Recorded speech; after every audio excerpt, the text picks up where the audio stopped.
You're lying in bed. It's late. You told yourself you'd sleep early tonight. Just one quick check, that's all. One notification, one message, one video.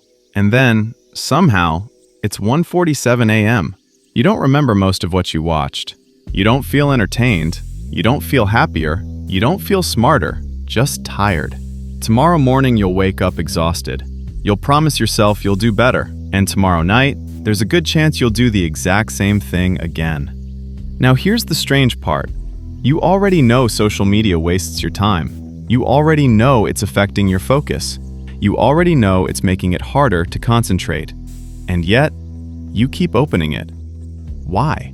Why do billions of people voluntarily spend hours staring at a screen? Why do intelligent people keep scrolling even when they want to stop? Why does social media feel almost impossible to resist?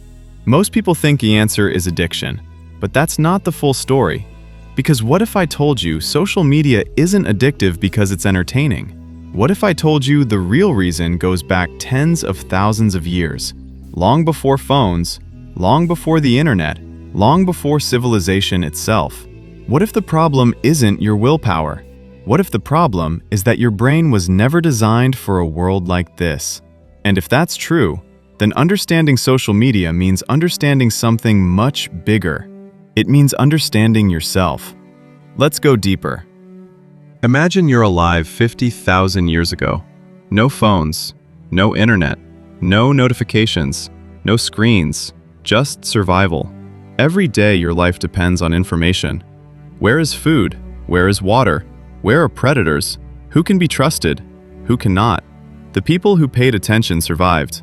The people who ignored useful information often didn't. So evolution created a powerful reward system. Every time you discovered something valuable, your brain rewarded you. Not with money, not with success, with dopamine. And here's the first thing most people get wrong. Dopamine is not the chemical of pleasure. It's the chemical of pursuit, the chemical of curiosity, the chemical that says, keep looking, keep searching, keep checking. That's what helped your ancestors survive. The more information they found, the better their chances of staying alive. But evolution had one major limitation. It never anticipated social media. Because for almost all of human history, information was scarce. Now, information is infinite. And that's where the trouble begins. Think about what happens every time you open an app. You don't know what you're about to see. Maybe it's boring. Maybe it's funny. Maybe it's shocking. Maybe it's emotional. Maybe it's the most interesting thing you've seen all day. Your brain doesn't know, and that's exactly why it keeps scrolling. Researchers studying behavior discovered something fascinating decades ago. Rewards become dramatically more addictive when they're unpredictable, not guaranteed, unpredictable. It's called variable reward. The same principle behind slot machines. A slot machine doesn't pay every time. If it did, it would become boring. Instead, sometimes you win, most of the time you don't, and your brain becomes obsessed with finding out what happens next. Now think about social media. Every swipe is a pull of the lever. Every refresh is a pull of the lever. Every notification is a pull of the lever. You're not scrolling because you're weak. You're scrolling because your brain is doing exactly what it evolved to do. Search. Check. Look again. Maybe the next swipe contains something important. Maybe the next swipe contains something exciting. Maybe the next swipe changes everything. Most of the time it doesn't, but sometimes it does. And that's enough. But here's where things get even stranger. Because social media starts rewarding you before you even find anything interesting, think about the feeling right before you open an app. The anticipation, the possibility, the expectation. Your brain begins releasing dopamine before the reward arrives, not after, before. Which means your brain is rewarding the possibility of finding something valuable, not necessarily the thing itself. And once you understand that, a lot of your behavior suddenly makes sense. You don't open Instagram because you're enjoying Instagram. You open Instagram because your brain enjoys the possibility of finding something interesting. You don't check notifications because they're important. You check notifications because they might be important. And that single difference changes everything. Because anticipation can become addictive, sometimes more addictive than the reward itself. Imagine someone named Alex. Alex wakes up. Before his feet touch the floor, he checks his phone. Nothing important. A few notifications, a few videos, a few memes. 20 minutes disappear. Later, he's sitting at work, trying to focus, trying to read, trying to think. But something feels wrong. The task in front of him feels slow, painfully slow. His brain keeps reaching for stimulation. His phone, his email, a different tab, anything. By lunchtime, he's distracted. By evening, he's exhausted. Not because he worked harder, because his attention has been fragmented all day. And here's the painful part. Alex isn't lazy. Alex isn't broken. Alex is experiencing the predictable outcome of a brain exposed to constant stimulation. The system is working exactly as designed, just not for his benefit. Here's the biggest lie about social media: that the problem is discipline. That successful people simply have more self-control. They don't. Tech executives struggle with screen addiction. Software engineers struggle with screen addiction. Psychologists struggle with screen addiction. Even many of the people building these platforms struggle with them. Why? Because this isn't a fair fight. You are not fighting an app. You are fighting entire teams of behavioral scientists, data analysts, AI systems, attention researchers, machine learning algorithms, people whose full-time job is figuring out how to keep you engaged for a few seconds longer. And those few seconds become hours.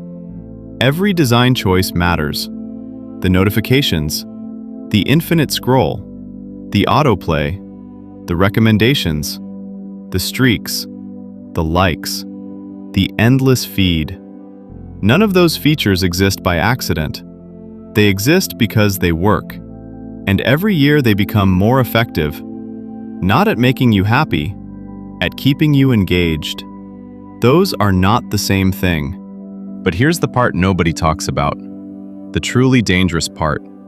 Social media isn't competing with other apps anymore. It's competing with reality itself. Think about it. Real life is slow. Social media is instant. Real life requires effort. Social media requires a thumb movement. Real life rewards patience. Social media rewards impulse. For the first time in human history, humans carry a machine capable of generating stimulation faster than reality can. And your brain adapts. That's what brains do. They adapt. Which means something subtle starts happening. Books feel slower. Work feels slower. Conversations feel slower. Learning feels slower. Even happiness feels slower. Not because life got worse, because your brain got used to speed.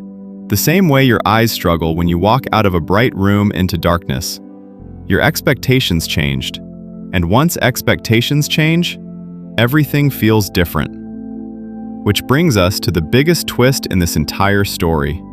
Social media is not really selling content. It's selling attention loops. An endless cycle of curiosity, prediction, reward, repeat. Curiosity, prediction, reward, repeat. Over and over. And the longer you stay inside that loop, the harder it becomes to notice you're inside it. Because the product was never the videos, never the photos, never the memes. The product is your attention. And attention eventually becomes money. Your attention, your time, your focus, your life. One swipe at a time. So next time you reach for your phone, pause for a moment. Ask yourself one question. Am I looking for information or am I looking for stimulation? Because those are very different things. One helps you understand the world, the other helps you escape it. And once you can tell the difference, something changes. You stop blaming yourself. You stop asking, Why am I addicted? And start asking a much better question. What kind of environment is my brain living in every day? Because your brain was never designed for social media. It was designed for survival. The problem isn't that you're weak. The problem is that ancient software is trying to operate inside a completely new world. And the moment you understand that, you finally see the game for what it is. And that's the first step toward taking your attention back. The same attention that disappeared that night when you only meant to check your phone for a minute.